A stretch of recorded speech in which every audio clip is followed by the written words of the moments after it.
Good morning, good evening, whoever you are, wherever you are, whatever you might be doing. We wish to welcome you to the Silverlight Show. The Silverlight shines to illuminate that which lies hidden in darkness. For those of you joining us today, I'm sure you have a couple questions.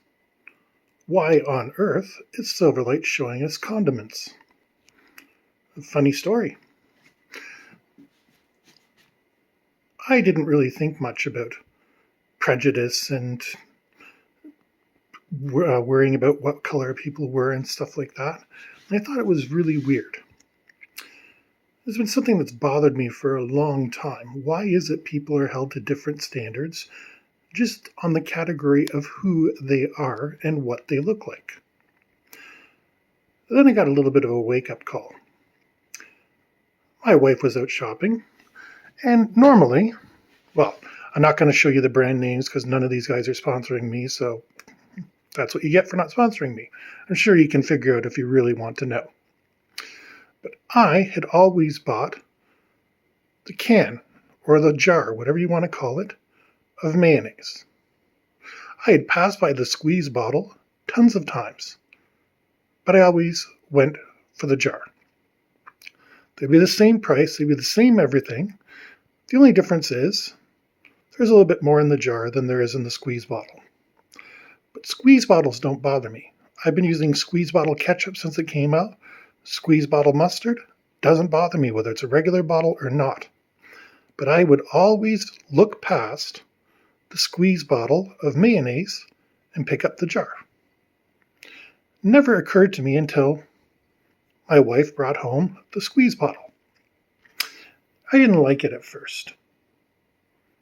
There's something about it. I couldn't figure out, why didn't you get the jar? I never said anything to her. She's a wonderful lady. She just was picking stuff up she knew the family would need. But here I was mithering about in my elder minds, and I don't like new things. But I do like new things. Again, no problem with the squeeze bottle ketchup or the squeeze bottle mayonnaise or the squeeze bottle mustard. What was it that threw me off about this? Just because it was something different. Something I wasn't used to. I was used to squeeze bottle ketchup since, we've had that since the 80s. Mustard has been forever. And mayonnaise too. But I was always used to getting it in a jar. My grandparents had it in a jar. My parents had it in a jar. And I'm just used to picking that one. It doesn't matter that it's nothing new. This is not a brand new product. I'm sure everybody's seen it in the store if you don't have it. I would argue it's probably superior. Being able to squeeze it, and when you're trying to get the last bit, instead of digging in there with your spoon and trying to get the last bit out, you just squeeze it, or you cut off the top and scoop it out. In any measurable way, this is a superior product. But like a curmudgeon, I still wanted my jar. There was no logical reason for me not to want this. Again, this jar was sitting right beside this squeeze bottle and this squeeze bottle. Yes, I can be a little bit chintzy and say, okay, this has more in it. But when push comes to shove, which is true for everybody right now, grocery stores are not fully stocked, no reason for me to have anything against the squeeze bottle. And this puzzled me for a couple of days. I was mentally aware of it, and I was thinking, why does the squeeze bottle bother me? And eventually, today it happened. Ran out of the jar. Well, maybe there's a little bit in there. That's why I haven't gotten rid of it yet. So I had to use the squeeze bottle. And there wasn't any real difference aside from a lot less cleanup. I don't need to dirty a spoon. I don't need to do anything. The squeeze bottle is the superior product. But just me and my old ways was determined to have my jar. This seems very frivolous, and it is. But it shows the basic thought process that humans go through. The only thing this had going against it, the squeeze bottle, was it was different from the jar that I was used to. It was still a squeeze bottle, just had something different in it. A little bit different shape, a little bit different amount in it. Other than that, identical. So realistically, the jar is the one that's the oddball. I should have been saying, oh, that's the one I want. But my insistence made me say, nope, want a spoon for this, I want to squeeze these too. This is important because it also holds true for humans. Most of us don't have a problem with meeting new people, but there are people that judge based on what you look like. The inside of this and the inside of this are 100% identical. And the inside of people, while it changes, it doesn't matter whether you're in a squeeze bottle, in a jar, it's what's inside that counts. And when there's no difference between what's inside, I should be treating both equally or choosing the superior product, whether I want more volume that I can't get to, or if I want less volume but have it easier to get to. Again, that's the only difference. So, human beings encompass a wide variety of shapes, sizes, and personality types. Some of us are mustard, a little bit fiery, very nice taste, but doesn't appeal to anyone. Ketchup appeals to everybody. Mayonnaise, some people think it's gross. And mayonnaise in a jar, which appeals to older people. Again, in my life, I've never had a problem meeting new people.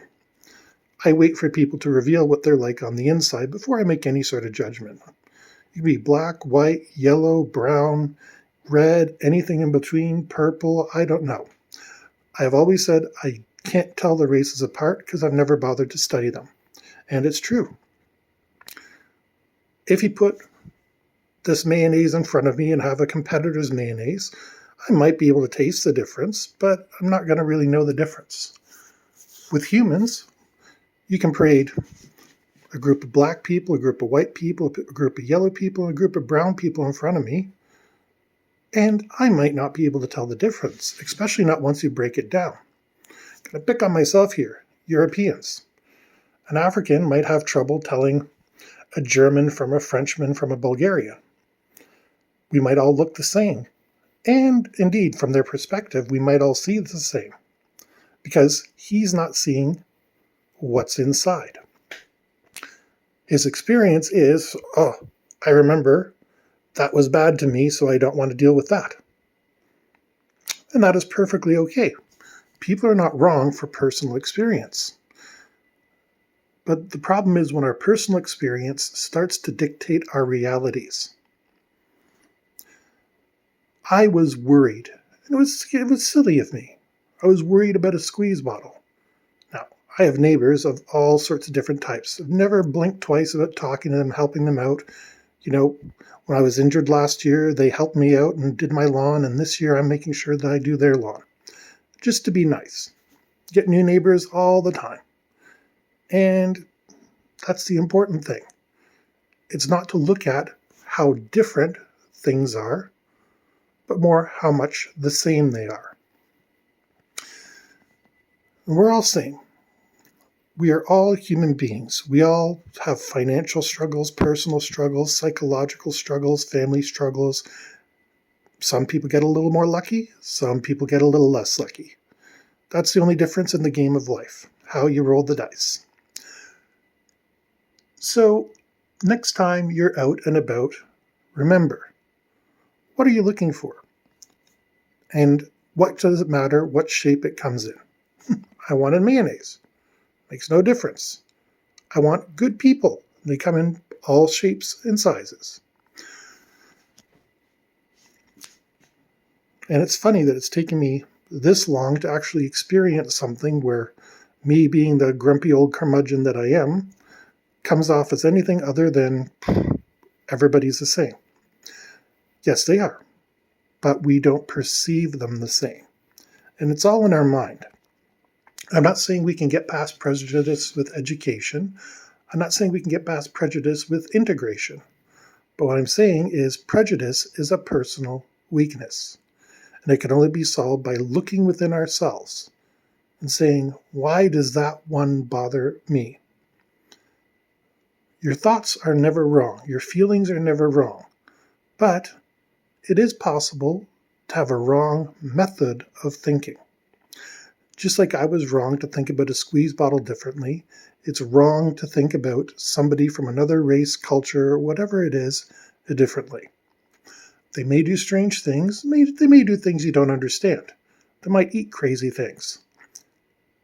But they're still human. Let them live their life, and as long as they're not interfering with you, God bless them. And that's the basic lesson of the Silverlight Show. We're human. We all have to be human. Some of us get a little bit better start in life. Some of us get a little bit worse start in life. But ultimately, whether we're a jar, a squeeze bottle, whether we have something a little bit different, or whether we're a bit spicy, the fact is we all owe each other the chance to express what's inside and make a beautiful sandwich together. We wish to thank you for joining us for the Silverlight Show today. If you want to support the show, please like, share, and subscribe. If you want to help us out, buy a book. There'll be a link to that down in the comments. And as always, thank you for watching. We hope you all have a fantastic day.